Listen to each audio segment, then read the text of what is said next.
Today we're talking about 3 books every horseman and woman would benefit from reading. I will also be citing the movie Buck throughout this video because that guy's a damn philosopher.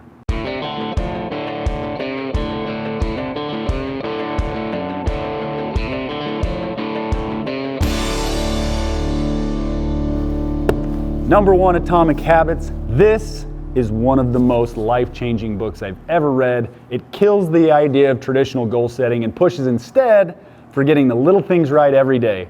You'll hear a lot of horsemen and women talk about getting 1% better every day. That idea comes from Dave Brailsford and the aggregation of marginal gains, made popular in this book by James Clear, which in essence argues that success is ultimately determined by process and little improvements each day that lead to massive gains over time. Horses require consistency. This is why they aren't great hobby animals. Your safety risks increase dramatically if you take your horse out for a trail ride once a month versus working them a little bit each day, picking up their feet, haltering them, ground manners, interacting them when you're not necessarily going to catch them, which is going to make them easier to catch in the long run. All those are components that are well illustrated here.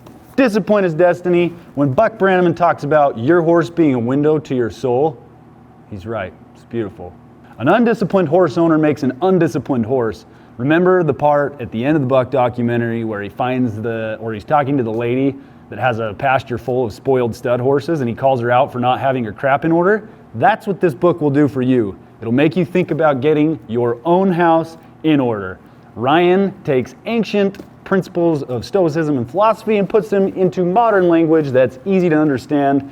Stoicism is all about improving yourself and focusing on what you can control. Tons of application here to horsemanship, and studying this will make a person better. Read it. The Rise of Theodore Roosevelt by Edmund Morris.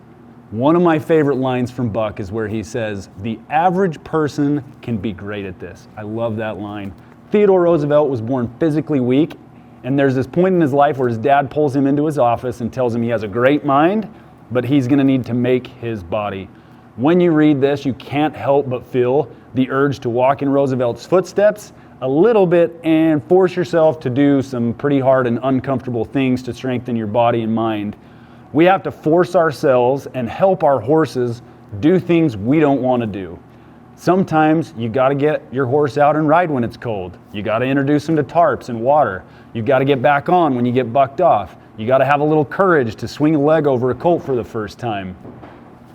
We got horses coming in. I would highly encourage any horseman and women. I would highly encourage any horseman or woman to read these books and prepare to be inspired. Let us know if you like this video, if you've read these books, if there's others you'd add to the list. We'd love to hear from you in the comments section. Shut up! If you like this video, hit that thumbs up button. If you like the style of this video, please subscribe. Happy riding and adios.